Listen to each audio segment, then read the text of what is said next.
Setembro Amarelo, Web Rádio Estação da Luz.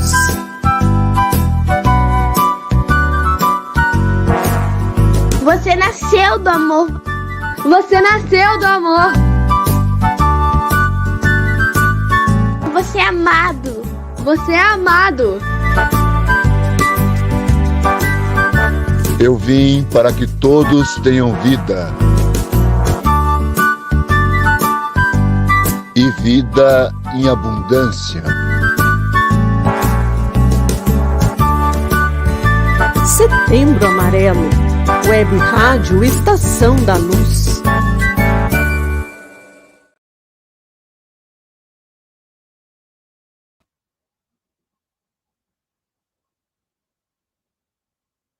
Good morning, good afternoon, and good evening to all of you. I want to thank you for joining the Spiritist Talk series promoted by the United States Spiritist Federation every Saturday morning, 11 a.m. Eastern Time. Today, I am so very happy to be here as your host and welcome LUIZ Lima, who will be leading our discussion today on The Truth Will Set You Free. I want to take a moment, if you don't mind, LUIZ, to remind everyone here that we have a course called the Initiation into Spiritism. This is a virtual course with a new lesson that is released every week on Sundays. They are available free of charge for you to look at it afterwards, but tomorrow at 10 a.m. a new lesson will be released. This course is meant to anyone, but especially for those who would like to learn or review the basic principles of Spiritism, as it was first published by Allan Kardec in 1857. Just as a summary, this is a self-paced class. It has 30 lessons. In addition to those 30 lessons, we have scheduled 8 interactive live Q&A sessions. Those lessons are released weekly on Sundays, as I mentioned before, at 10 a.m. Eastern. If you're interested or if you know anyone who could benefit from this course, take a moment. Please visit the course page, which is housed at the U.S. Spiritist Federation website, and you can have access to all the past classes, or you can receive reminders for the future classes by email. Tomorrow, Sunday, May 22nd, the lesson will be on trials and atonements. Finally, I don't know if you've noticed, but in the past live talk series, we have a QR code, and we just say, if you enjoy this series that we're doing today, the live talks, and if you're able to, please take a moment to donate so we can develop new classes. We really appreciate you scanning the QR code on screen, and that will lead us to produce future publications to really promote Spiritism to you, to me, and everyone. Now, back to LUIZ. LUIZ, it's so good to have you with us today. I want to extend a very warm welcome along with all of you who are here today. We all hope that you're doing well. It is really good to have you here with us today. I understand, LUIZ, that today you will have a discussion that will focus on really understanding what Jesus meant by saying, the truth will set you free. What did he really mean by that? What did he want to teach us when he said that? Well, stay tuned. LUIZ will explore not only what he meant, what we need to understand, but the mechanics behind two things: knowing, but also valuing the truth that will eventually lead all of us to a life that is full of emotional and spiritual abundance. Wow. I really look forward to your words, LUIZ. I am sure, like me, you are all eager and want to hear his words, his explanations. But before LUIZ can start to engage us in this discussion, in this, let's say 30, 45 minutes, please let me formally introduce Luiz to you who may not know him. So who is Luiz? Luiz Lima is here with us today, and he has begun his own journey into understanding and learning, embarking into the concept of spiritism since 1990.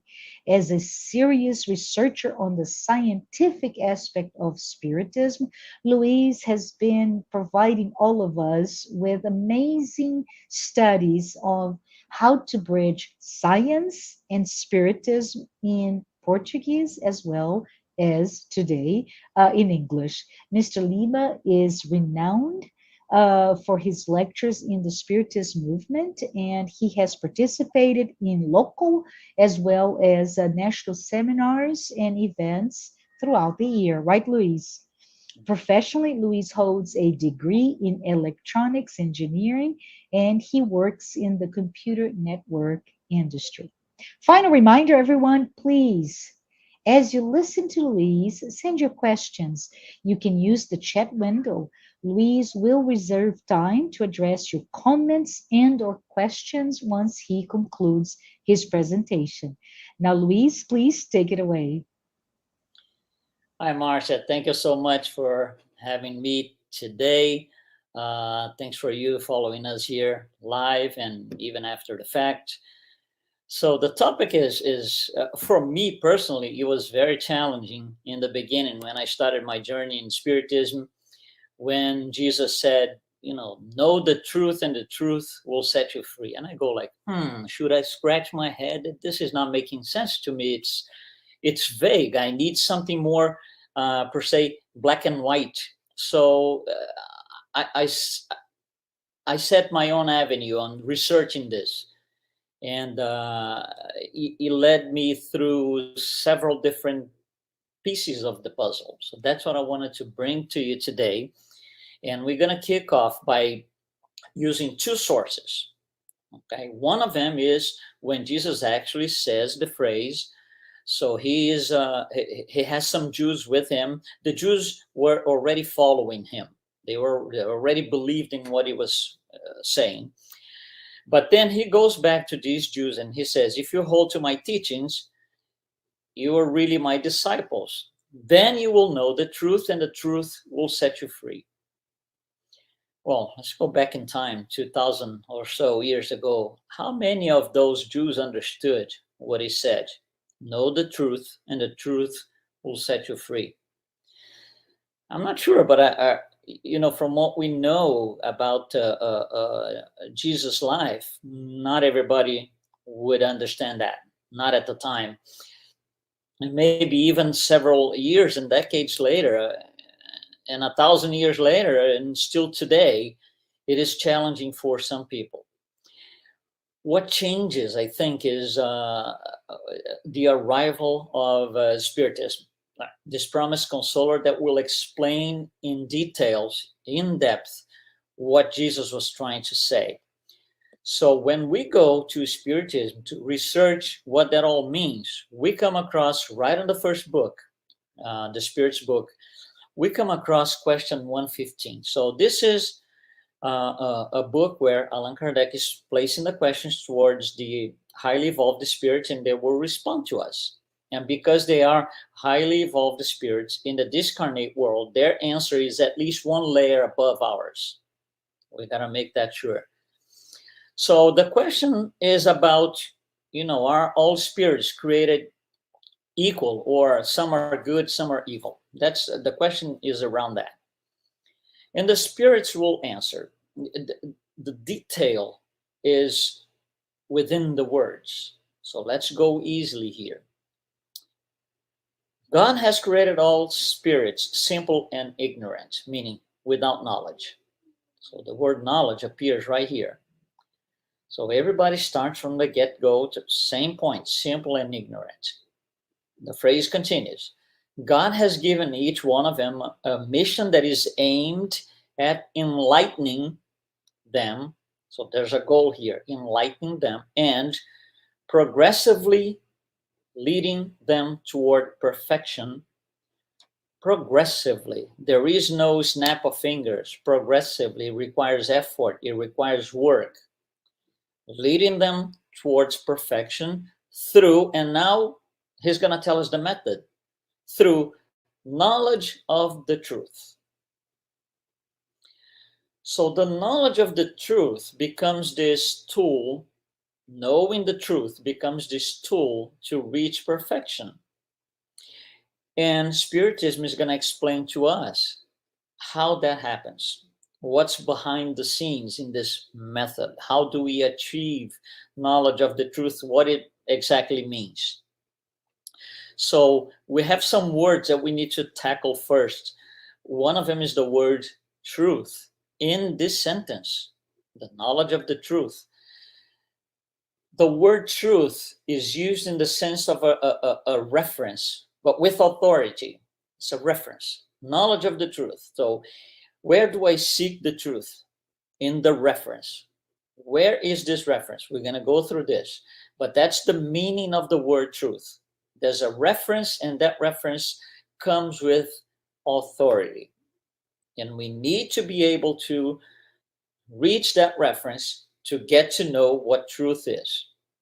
So, for example, in the codification, the Spiritist works, when we refer to, Allan Kardec did that, by the way, a spirit of the truth, spirit of truth, it means exactly that, a highly evolved spirit that will bring to us the reference. So that's the general sense of the word truth. So if we go back to the phrase, there is the Spirit's mention about progressive knowledge. So we start from no knowledge, they call simple and ignorant, and there's progressive knowledge. So what does it mean? A little bit at a time, more today than yesterday, and so and so and so. And throughout different experiences, we will get or acquire or gather more knowledge.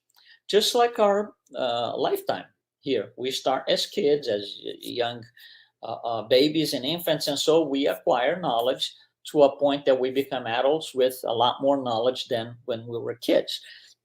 So it carries the same concept. It's a little bit at a time. And that's the interesting thing. A little bit of a time here means several different lifetimes, several different incarnations.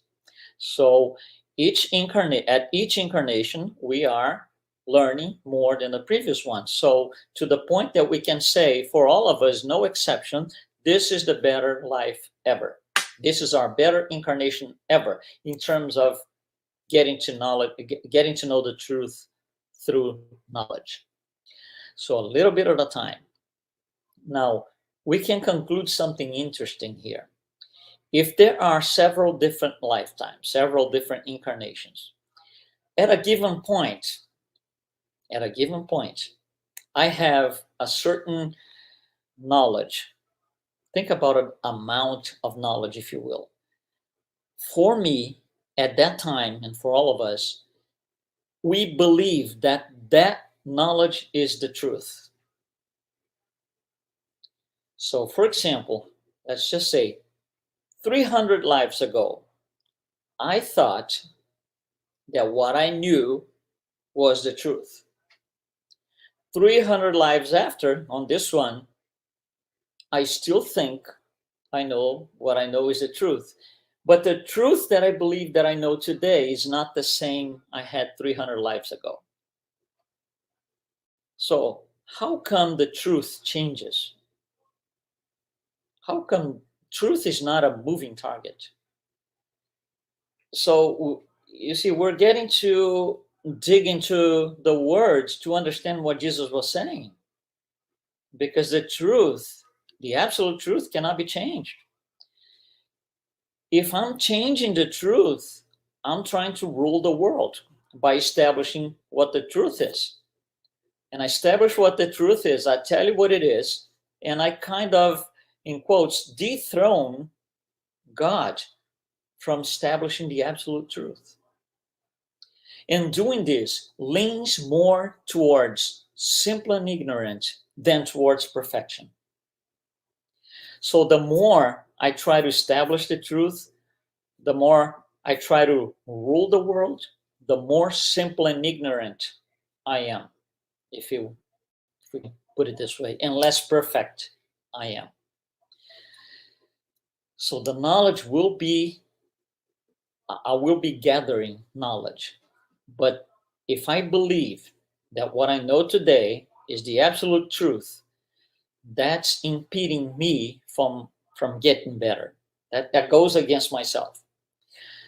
So those who establish the truth every day by doing this is what it is and you're wrong and I'm right, those who do this every day believe they have reached perfection. And that's not necessarily truth.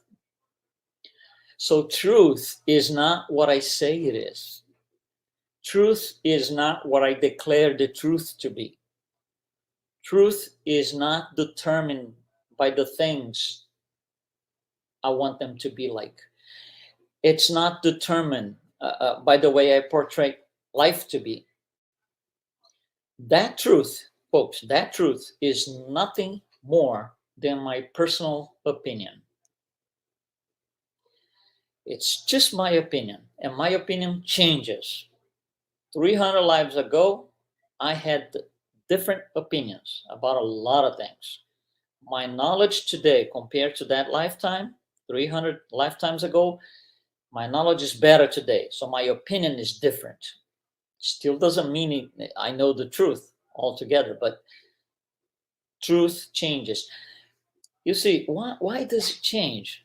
I think that's what got me personally when I was going through understanding what Jesus meant here. Because we consider truth to be, because our opinion is considered by ourselves to be our truth, but it's not, it's just my personal truth. Truth cannot be based on selfishness and pride. And that's what personal interests are based in.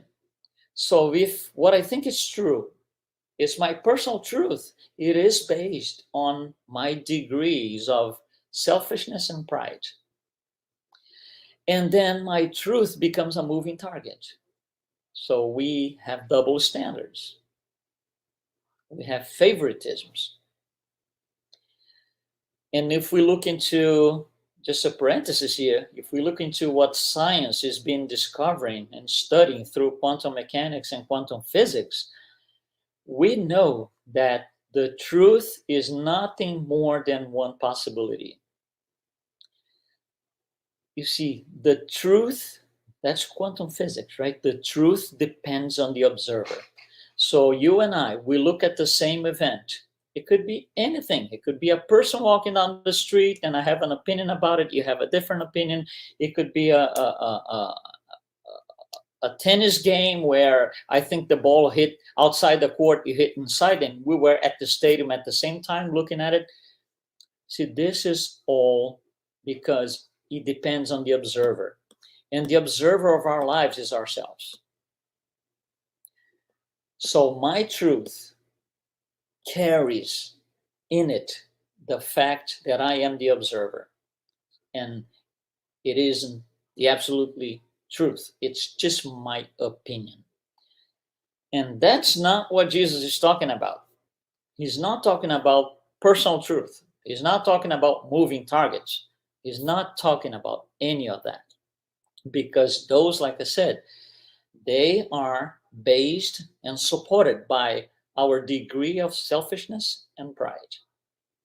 By the way, pride is something interesting. Spirit Emmanuel, in one of these great books, it's called Thought and Life. He has a passage which I believe it's very strong. It's something that we have to, it has to be on our minds all the time. This is what it says. If you think about pride, we carry pride over from one life to another. We keep just carrying them because that's part of who we are until we got rid of it totally. So throughout the journey from life to life, from incarnation to incarnation, we take this. If we don't do anything to diminish, to minimize this pride, it will become a snowball. And for most of us, that's what happens, because we are at a level of trials and expiations. And Emmanuel says this: if you don't do anything, the snowball starts, and it will lead to 4 things. These are his words, not mine. First, nervous depression. Second, emotional imbalance. Third, ulceration. You see, it's affecting the perispirit and the physical body now. And number 4, last one, cellular dysfunction. Cellular dysfunction are degenerative diseases. So the body will support all this pride in the form of a physical life, and it will damage, if you will, the body. So pride cannot be the basis for truth, because pride destroys. Truth does not destroy. So we kind of have it all reversed. And that's what I'm saying. This is not the truth that Jesus is talking about. I'm going to come back to this. This was about the word truth, about the word knowledge. In our lives, we can understand knowledge in 2 different ways. There is academic knowledge. That's why we go to school for. That's why we learn different things as young kids, young boys and girls. And so that's academic knowledge. That's not what Jesus is talking about. That's not what the spirits in question 115 are talking about. It's not academic knowledge. It's spiritual knowledge. It's knowledge that will stick to the soul and carry over from life to life, from incarnation to incarnation. It's knowledge that goes into our hearts when we acquire them, and it brings us such an emotional experience that it will be recorded in our perispirits, in our soul. Academic knowledge does not do that. So the spirits are talking about spiritual knowledge. They're talking about our souls, not about our physical material lives. And the third thing that we need to work on as vocabulary, okay, so we looked into truth, we looked into knowledge, now we're going to look into set free, and then we're going to put it all together. Think about what Jesus said, right? There's a sequence of events. Set free cannot take place before knowing the truth. Set free cannot be placed in front of or before knowing the truth. That's not what he said. He said the other way around. Know the truth, and then as a consequence, set free comes in place. This liberating, that's what set free is, right? This idea of liberation, detachment, decoupling, disconnection from whatever it was. And we're going to get there. So if we think that we are free in the sense of I know it all, we got it wrong. Because we would have to have full knowledge of the absolutely truth. And we don't have that. This is a space and a place for trials and expiations. And trials and expiations, meaning we do not have truth in its full extent. No. So set free from what? Because that, I think for me personally, that was a challenge. Okay, the truth will set you free. Okay, but from what? Let's try to explain this. So we're going to open a huge parenthesis here to explain what the set free means. All right, here goes. we are here because we need to learn from our mistakes. We need to get better. We need to stop doing things that we did in past lives that are incorrect. We need to learn how to make better choices. So for everything in our lives, we are presented with two choices. A choice that goes against the absolutely truth and the one that goes with it. And I will be making my choices in the past, in the very past, in the first lives close to simple and ignorant. Most of the choices were wrong. We were picking up the wrong side of the equation. As we go along, we get better. So let's just, to make it easier, let's just think, for example, let me use myself as a reference so you understand what I'm saying. Let's just say that several lives ago, 100 lives ago, I was a very dishonest person. And I used to steal and I used to do wrong things and then on the next life, maybe I did a little bit less, but still very dishonest. And then time goes by, I go from life to life, getting better, getting better, getting better. On my past life, the last life, I got tired. And I said, no, that's it. No more dishonesty. On my next life, it would be this one. I don't want to be dishonest anymore. It's going to be 100% honesty. And then I go. And I'm born and I'm going through my life and everything is going well. And honesty is there 100% until one day where I go to a place, could be a party or with some friends, and I find a pile this high here, a pile of $100 bills, totaling close to, let's say, $10 million. And then I look into that and I say, wow, oh my God, this is a lot of money. In the pile, if you think about the height, physical height of the pile in inches or so, if I take, let's just say, the top 50 bills out of this pile, nobody's going to notice the difference in height, but it's going to make a difference for me in what the money means. And then I go through this, oh my God, but I came here to be honest, but this pile is there, oh my God, I shouldn't do this, but if I do, nobody's going to notice. You see the conflict? It's whatever the outcome is, taking the money or not, I'm in conflict. Why I'm in conflict? I'm being presented with the two choices. And I know what is the right choice. If I didn't know the right choice, I wouldn't be in conflict. I know the right choice. So why am I going through this? And the answer is because I have not yet transcended the duality. This is a duality. I have not yet transcended the duality, honesty, dishonesty. If I had transcended that duality, I would look at the pile of bills and I would put my two hands on my head and say, oh my God, somebody lost that money. I need to find who that person is and return the money to that person. No traces of anything even close to being dishonest. But I would have to have transcended that duality. If I have not transcended the duality, how do I know I have not transcended? Because I would be in conflict.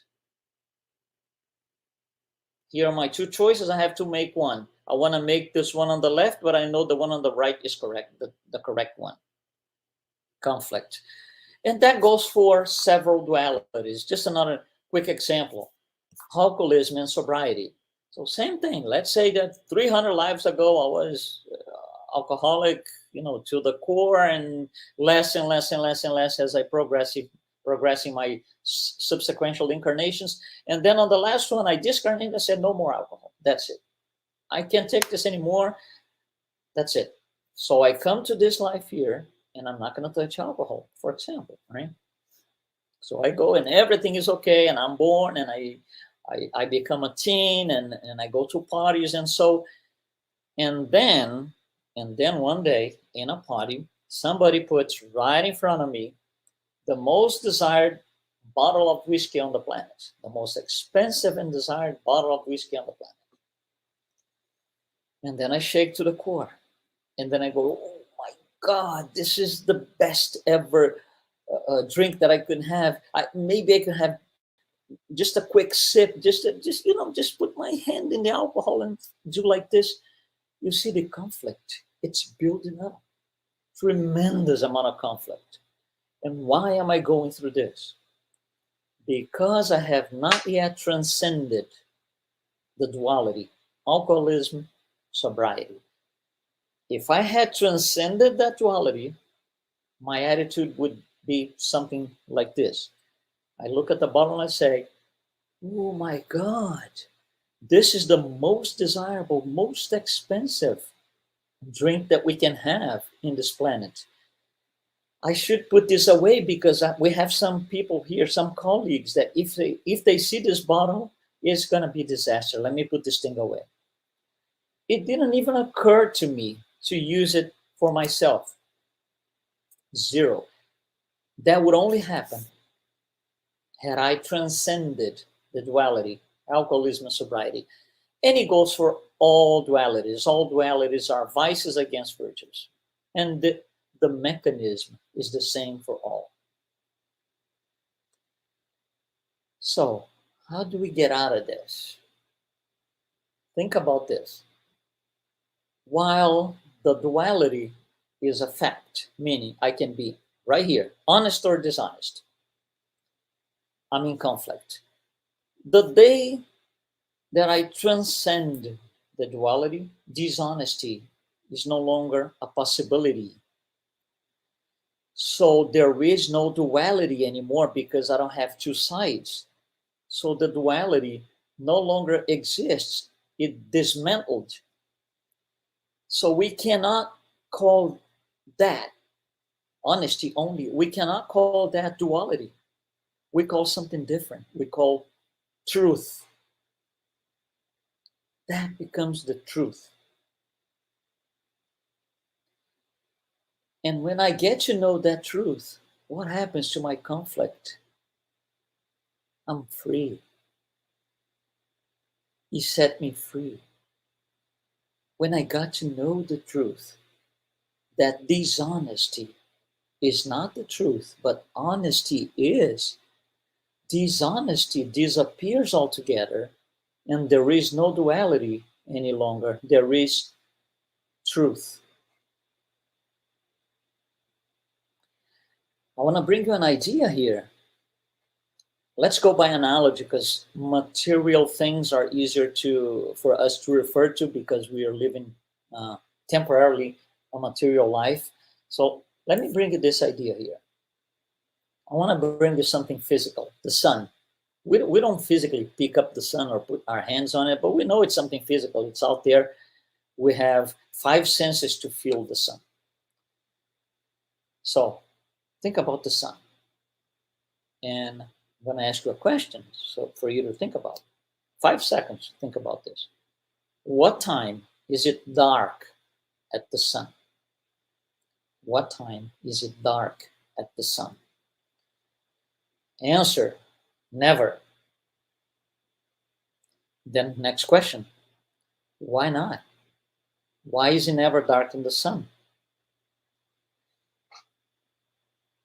Answer, because the sun is the source of all light. All light.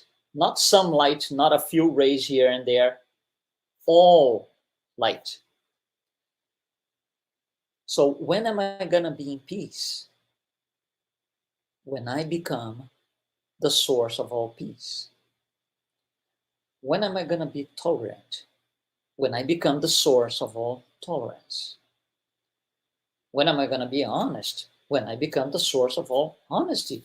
And on and on and on. So as we go through this process, becoming the source of our virtues, the vices will disappear, the dualities dismantle themselves, and the truth comes alive in our hearts. But for now, we still need the dualities because it's necessary until we learn how to make good choices or right choices once and for all. Every duality reveals a conflict. We need to live above all of this. We need to live above all of this. We need to be the source of all virtues. So every time we are in a conflict, and that's the stage that we are. There's nothing wrong with it. That's part of who we are today as spirits, having a material life here. We will be presented with choices. And that's the truth that Jesus was talking about. Gather knowledge, and truth will set you free. Free from what? From conflict, from everyday difficult situations. We will be living above all of this, one layer above all of this thing. And that's how Spiritism can help us. Spiritism will bring a new approach to life, a new philosophy that teaches the truth by using a moral reference brought by Jesus. So the words of Jesus set a moral reference for a new philosophy of life called Spiritism that we can use. By the way, if you're listening to us right now, next week we're going to be here talking about the words of Jesus. We're going to talk about this topic next week. For now, let's go back to know the truth, and the truth will set you free. You see, any other form of truth, like we said in the beginning, personal truth, all of those, any other form of truth that is not the truth Jesus is talking about will make us prisoners. Any other form of truth will make us prisoners. The only form of truth that will set us free is the absolute truth that he brought to us as a moral reference that we need to learn, feel, and practice. Feeling that truth, feeling these experiences is what makes us gather knowledge. Gathering knowledge, I'm dismantling dualities. I'm really progressing towards perfection. I'm leaving behind further and further simple and ignorant. I'm walking away from that altogether. It's a matter of choice. There's free will here. You see, like Paul said, I can do everything, but not everything is convenient. I can do everything, yeah. I can do a lot of wrong things. I can love going through dualities and conflicts. I'll get tired one day, but it's my free will. And I might love knowing the right choice, picking up the wrong one. It's free will. Of course, there are consequences because I'm not using the moral reference that sets the truth. I'm using a truth that is a moving target. When it moves, I need to recalculate my route. That's what GPS does, right? I have to recalculate my route because my truth, the one that I established myself, it changed because I learned something more. So we are going to be always going after all of this, after the truth. And in the beginning, from simple and ignorance to a certain point, it will be a moving target. When we understand what it means, it's going to be different, because I don't want any moving targets anymore. I want the truth, the absolutely truth. Truth is not something that we establish, but it's something that we subscribe to. I don't set the truth. I subscribe to it. It has been established. And news for you and me, we didn't establish that. It was established by God. We subscribe to it or not. It's free will. I do not establish that. So when the highly evolved spirits come to us on question 115, right? And they tell us that the knowledge of the truth will lead us to, will set us free. Like Jesus has said, what they are doing to us is they are paving the way for us to take a new route, understand Spiritism, and start making better choices, different choices. But you see, making different choices blindly is not what it is.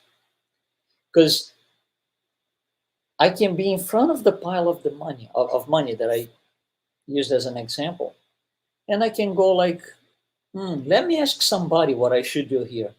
And yeah, I'll get somebody, look at this pile of money. Do you think I should take 50 bills or should I leave it alone?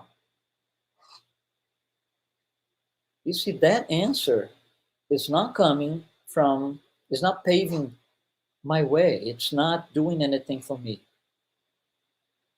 That's not Jesus, because we will not internalize this. We will not bind this to our souls. It's just a passing event in one life.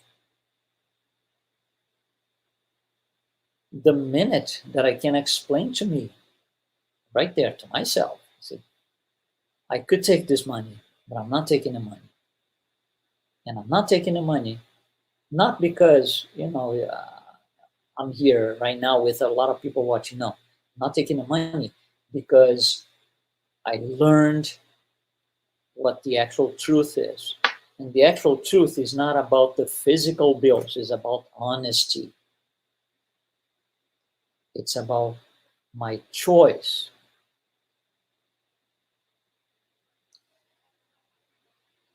One interesting thing that I always bring is the story. I'm not going to tell you the whole story, but Nelson Mandela, most likely we all know what the story is.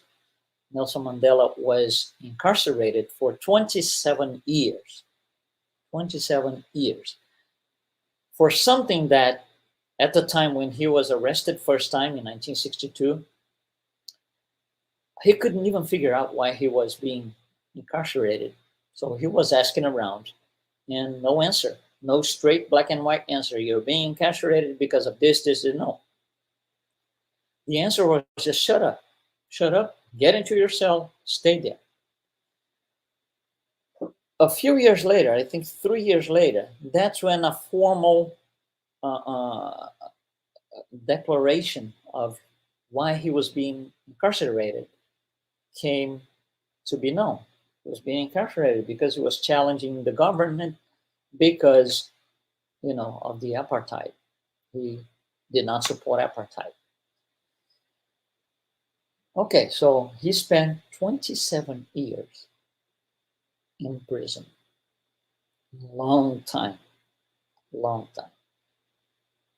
When he left prison, can you imagine the day he left prison? The number of people outside, where he was, journalists, people asking, trying to ask questions, journalists trying to get him for interviews and television and radio and whatever else you can think of. So he gets out.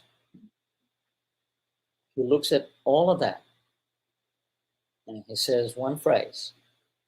He said, "The minute I left the prison, I knew I had to leave everything behind. Everything is not physical, it's hatred, it's anger. I knew I had to do everything behind. Otherwise, I would still be imprisoned.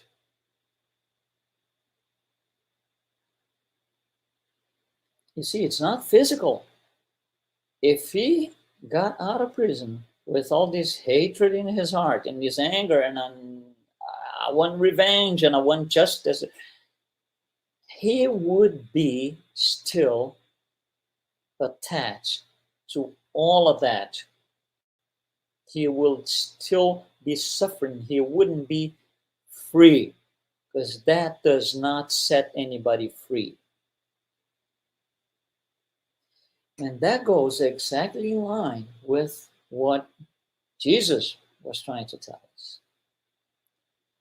The truth that we seek cannot be the truth that we establish. Every time I establish the truth, and it could be a simple thing, I could just look at somebody and accuse somebody of doing something that they don't even know what I'm talking about. When I do that, I just imprison myself a little longer. It became harder to be set free. That's the power of the truth. And that's behind all of this. That's the power of what Jesus is trying to tell us. When you know the truth, you're going to be free. And my original question in the beginning of my studies, and I mentioned here in the beginning of this lecture, free from what? You see, when we ask, well, or let's speak for myself, when I asked, free from what? That tells you how blind I am, or I was, to the actual truth. For example, if you take into the current situation that we are right now in the world, if you take a terrorist, okay, and you ask him for an interview, say, I want to do an interview with you. I want to ask you this. Do you think what you're doing is correct? If you ask him that, he might be offended by your question. He might be offended because for him, that's the absolutely truth. It isn't. But for him, at the stage that he is, it is the absolute truth. So how can you question that? Same for us. We're not perfect. So the truth that we know today, what we consider to be the truth, is just my opinion. If I live my life by saying to myself, I know it all, this is my truth, that tells you how far back I am. When Allan Kardec publishes in the Spirit's book, it starts on about question 100, the Spiritist hierarchy. It's an interesting thing. He goes to this, he actually negotiates this with the spirits. It's beautiful. He goes to the spirits and he says, listen, in order for me to explain what I need to explain, which is what you're teaching me, and I need to pass it along to my, to humanity, in order for me to explain, it would be easier for me, Allan Kardec, right, to categorize the spirits according to their level of development, moral and intellectual development. Can I do that? And the spirits will answer, listen, you can have a few categories, a million categories. You can give these categories the names that you want. You can group them the way you want, as long as the teachings are preserved. So he does that. He categorizes the spirits according to their level of moral and intellectual development or advancement. He creates 10 categories. So the least advanced one is called the impure spirits. The most advanced one is called the pure spirits. And you have several in between. So the second category, frivolous, is a little more advanced than the first, still in the very beginning of advancement, if you will. And the third category has an interesting name, pseudo-learners. What is that? I know it all. I know it all. I got the truth right here in my heart, and I tell you what the truth is. And you follow the truth because I have it. And if you don't follow, it's gonna be a retaliation. It's called personal inquisition. Nothing is further from the truth than what these spirits are telling us the truth is. So, wrapping up, we have a moral reference. How far am I from the moral reference? Let me look into my dualities. Let me look into my conflicts. If a pile of money shakes my core, that's one of them. If being, with some people that I can't take this person, I don't have patience with this person. I have not yet transcended the duality. Patience, impatience, and so on, and it goes like that, on and on.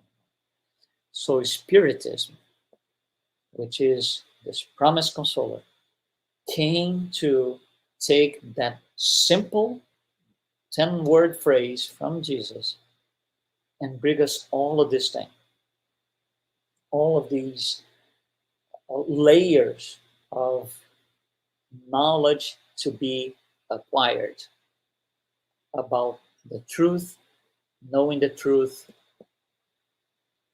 and being better people by making better choices. Thank you so much for following us, for being with us, and we will be here for any possible questions. Thank you so much. Thank you, everyone. Thank you, Luiz. Thank you for the reflections you provided. Indeed, what a great and inspirational lecture or discussion to understand Jesus, right? And it's a simple one sentence, and we spent what? 45 minutes, almost 50 minutes dissecting it. I loved it every moment. But it's time. We still have time, as I said before, for us to go over the audience comments and or questions. So let's see what we have here, Luiz. Okay. So the first one is from Kirsten. Hi, Kirsten. Kirsten said, Luiz, we live in a society where personal truths run agendas. How can we get more connected to Jesus's truth instead of being clouded by our own? Yeah, I think first of all, understanding what he meant by truth. That's not moving target. It's the absolutely truth. And for us, spiritists, the more you study, I think the more it becomes clear, less clouded, as you said, that we get to a point where it's a two-step thing, I think, two-layer thing. First step is, I have these two choices, and I know which one is right, which one is wrong. That's already good. When I reach that level one, that's already a good thing. I can still continue to make the wrong choices. That's okay. The right choice will come with time. But I can still look at this from outside the box and say, I got this and I got that. I know I'm going to make the wrong choice. I'm still not able to do the right choice. But I know now. This is knowledge. I know. See, it's knowledge. Knowledge comes, like in the beginning, little by little, right? So that's the first step, baby steps for knowledge. There's going to be a point where we are going to get tired of knowing the right and the wrong choice and making a wrong choice. Because now we have the rationales to look at this and say, my God, I made the wrong choice, but I had everything to make the right choice. You see, that's why intellectual progress comes before moral, because with intellectual development, I have the reasonable sense to analyze that I made a wrong choice, but I didn't have to. So next time I can be making a better choice. And that's how we are going to start slowly and progressively walking away from our clouded personal choice. We have Thank to you. know the target. Yeah, no, this is awesome. Thank you, Luiz.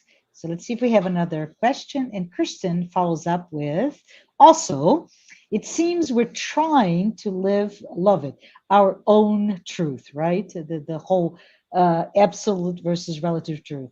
How can we not impede in someone else's truth whilst wanting to share or live Jesus' message? Really, really interesting question, huh, Luiz? Okay, well, think about this, for example. Think about email. Okay, we all get a lot of junk email. We all get a lot of junk email. And what happens? We look at our inbox and we say, oh my God, I received, I don't know, 100 emails today, 98 are junk mail. Not go back to these 98 people and forbid them to send you emails. You don't have the power. It's not going to happen. You have to deal with it once it reaches your inbox. You can deal with that by revolting, saying names, getting angry, going against the person next to you that has nothing to do with this. Or you can just say, oh my God, these people have not learned yet. Let me delete this thing. It has to do with how I perceive. And it's different for every one of us. We are all in different stages of evolution. How I perceive is what's going to make me closer or further from the actual truth.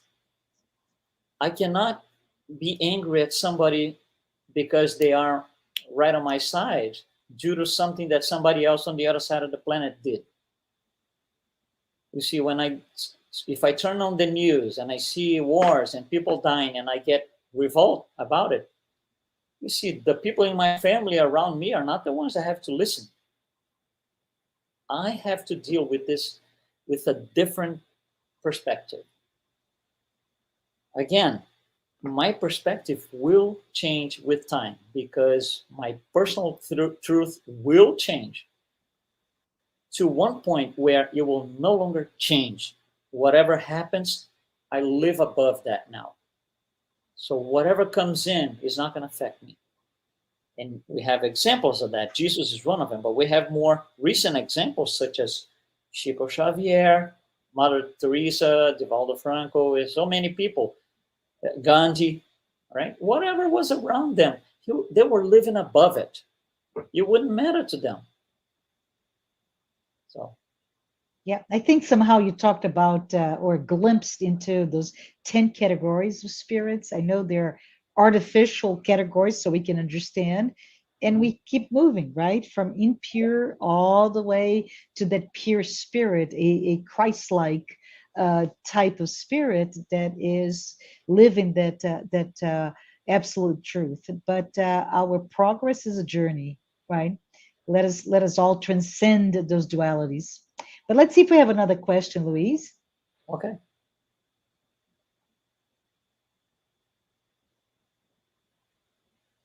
I don't know if we have another question.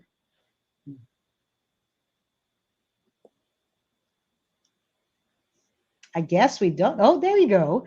So Daniel, hi Daniel.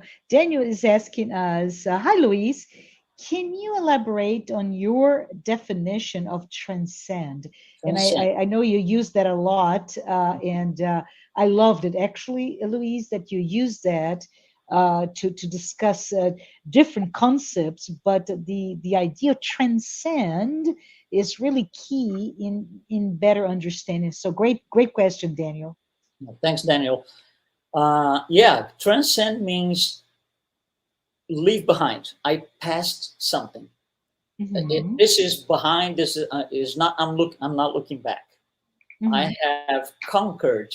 I have reached a certain milestone, and the milestones prior to those, they were part of the past. I have transcended them. So I have been, when I say I have transcended this duality, means I was able to live above that. That no longer exists, no longer part of my life. That's the sense behind transcend. May I add something, Louise, if you don't mind? I just keep when you first talked about it, the notion of transcending the duality, and of course you used very material, right, vices, addictions, etc. So it's very easy for us to understand. The word that came to mind was overcoming, Right. a challenge, right? And but when you put into the transcendence is really getting to a stage that whatever that may be, material, spiritual, moral dilemma, whatever, the conflict within no longer has a hold on us. We are above. Yeah, I So love what you really, said. really great. I love what you said, overcome. But you see, Yeah. that's interesting. Overcome means it still exists. And I have to pass over it. Yes. Yes. Transcend, that does no longer exist. Yes. Awesome. Awesome. Awesome. Thank you. Let's see if we have another question. I believe we may.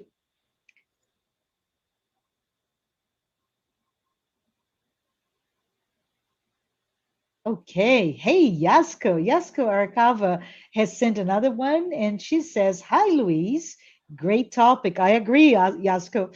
Isn't it better for progress to have some personal truth, even to last shortly? So while living according to that, we have the opportunity to test it and find out if it has some fraud at the knowledge." So really interesting, a little bit of dichotomy. It's my truth, flawed as it may be, right, Yasko? But how can we keep adding and learning from it? What do you think, Louise? How can you talk about this question? Yeah, Yashko, thanks for the question. That's exactly what it is. Our personal truth is, like I said, we are at the best life ever. So right now, this second is where we were able to collect or gather the most possible amount of knowledge right now. And yes, I will add more knowledge as I go along. So my personal truth is gonna change and approach. Now, one day is gonna approach the absolutely truth. Yeah, that's how we get there, by adding to our personal truth. And that's why I say the personal truth is a moving target. It will not be the same 3 lives from now. It will not be the same 50 lives from now. So yes, by adding more knowledge to our personal truth, that's how we get enlightened. That's what the question 115 says, right? The mission of the spirits is to get enlightened. That's how we do it. That's awesome. Yeah. Thank you. So let's see if we have another one. We are approaching the we just hit the hour mark. So let's see how many more we have. Freddie, hi Freddie. Freddie said, "What was the reason Jesus was sacrificed?" Oh, good, big one, right? Because he had the real truth. So I don't know if you want to speak to that. How can we discuss not the trigger, but the reason behind and how it relates to the idea of truth? Okay. I'm going to respond this way. If you can leave the question, please, on the screen. So the second part is because he had the real truth. That's a fact. He had the real truth. Why he was sacrificed? Because we didn't have the real truth. We had personal truth. In the Sanhedrin, in the Roman Empire, all of us, whoever was in there, we did not have the real truth. Our truth at the moment was the best we ever had for the time, but it was very, very, very, very far from the absolutely real, as you say, truth. So why did he get sacrificed? Because we didn't have the real truth. We established the absolutely truth. We stamped the absolutely truth with our personal truth that said, put him on the cross. Yeah, it's very interesting, right, Louise? How Freddie put it in. So I love the question. Thank you so much, Freddie. how can we do this? You know, how do we do this to ourselves today? Not to Jesus, but you know, some other opportunity to sacrifice other truth, the absolute truth without truths. Yeah. But Patricia de Hoyos, hi Patricia, she's saying, Louise, our moral weakness might be the ones that hold us from really understanding or embracing the universal truth that our blessed doctrine revealed to us, so as our master in his parable. So it's a question, and I did not make it into a question, so my apologies, Patricia. So she's asking, is our moral weakness is holding us from those truths revealed to us? Yeah. Hi, Patricia. Nice to see you here again. Yeah, the moral weakness is exactly the reason. Our level of advancement, moral and intellectual, by the way, it's a combination of both. Our level of advancement does not yet approach perfection. So certain things that we look at, certain situations that we look at, makes us keep producing or the outcome are wrong choices. We still do this. We still do a lot of our outcome in our decisions are wrong, and they are wrong because, you know, we are in stages that we are at a lower stage in comparison to perfection. But yeah, it is moral weakness. Thank you. Thank you, Patricia. And thank you, Louise. Let's see. I think we have a time for a couple more. Hey, Kirsten. Kirsten said, we live in a very repressive society.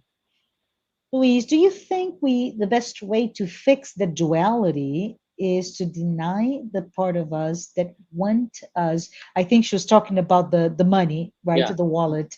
Is it the way to fix is just to deny the desire, the will, the wish to take the money? What are your thoughts? All right, I'm going to ask you to leave the question, please, again.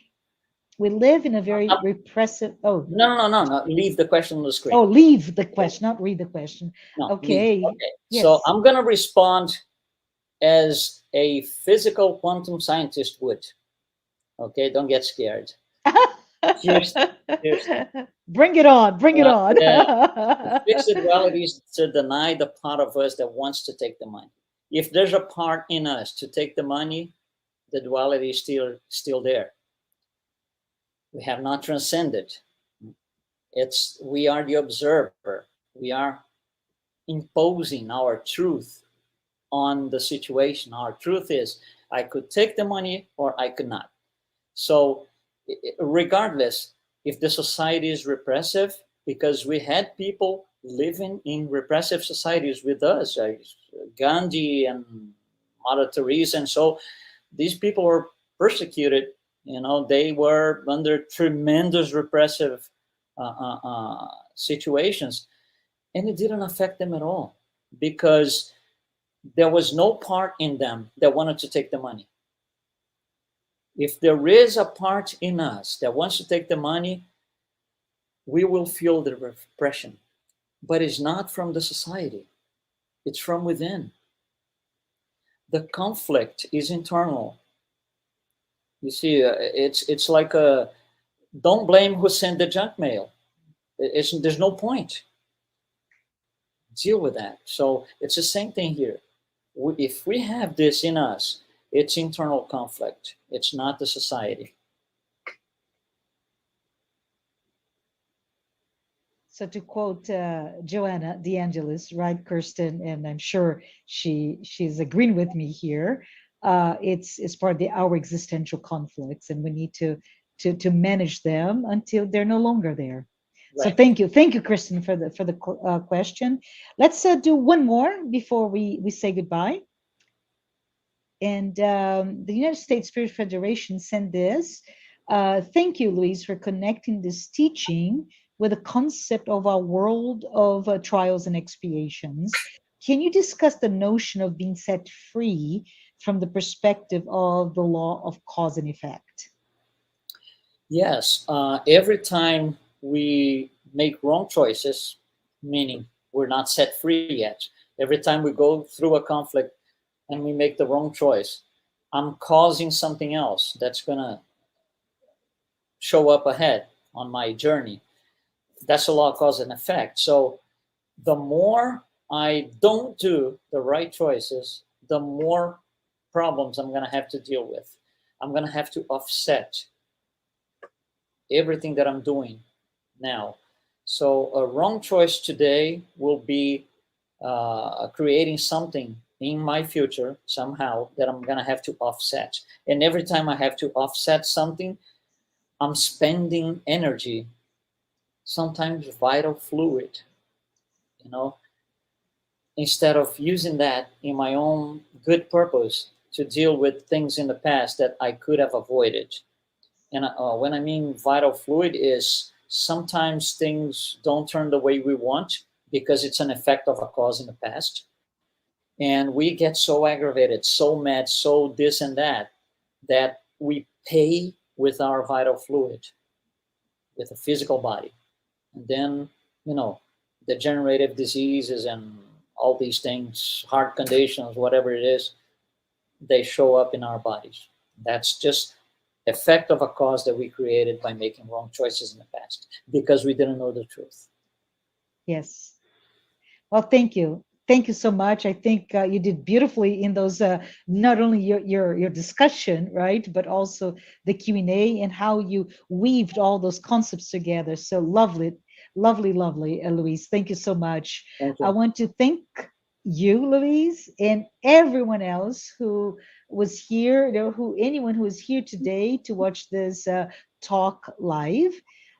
Those also who've been here following this series of Spiritist Talk. Just remember next week, next Saturday, May 28th at 11 a.m. Eastern Time.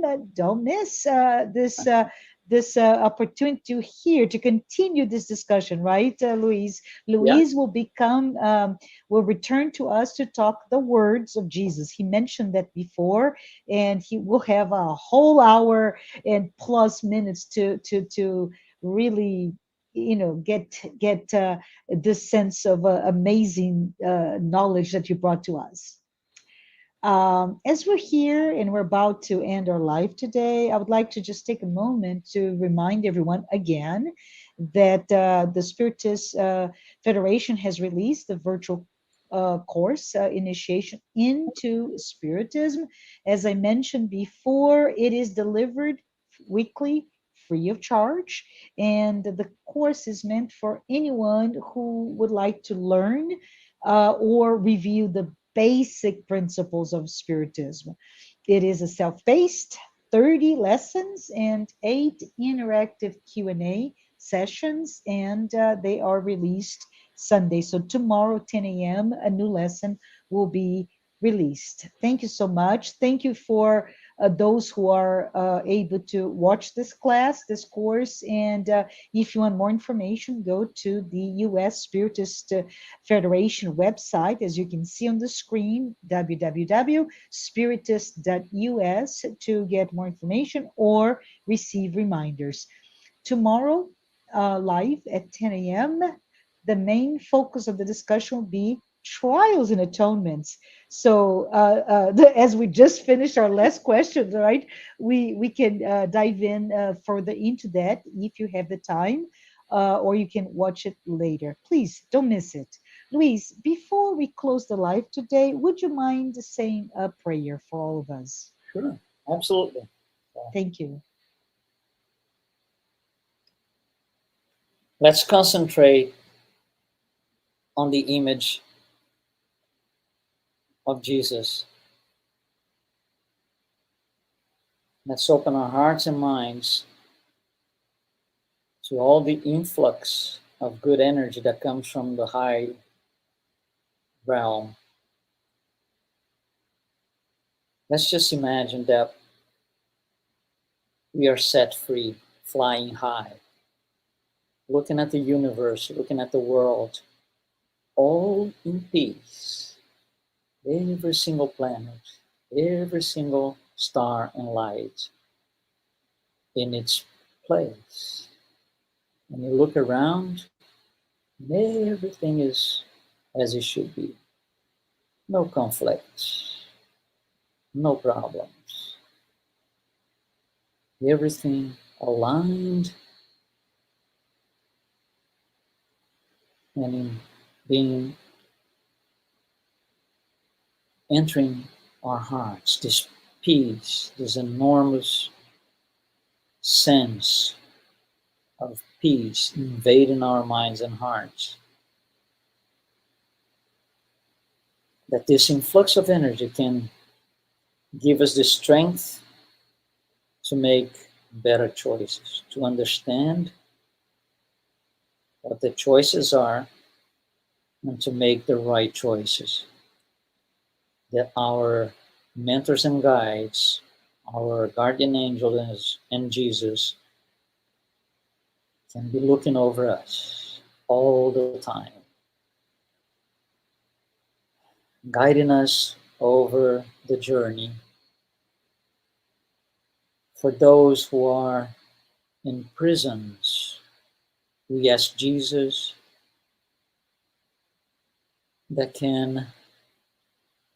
they can be receiving all this energy so can understand and accept their situation because of the choices they make, and that from now on they will make better choices. Same for those in hospitals suffering due to these hard diseases on us, these illnesses, this suffering. Again, that these people, these incarnated spirits can all understand why they are facing this. They can accept, and from then on, they will make better choices. Thank you, Jesus, for the opportunity to be here, sharing our hearts with you, and that we can all go in peace. Have a great weekend and a great week altogether. Thank you, Jesus, so very much. So be it. Thanks, everyone.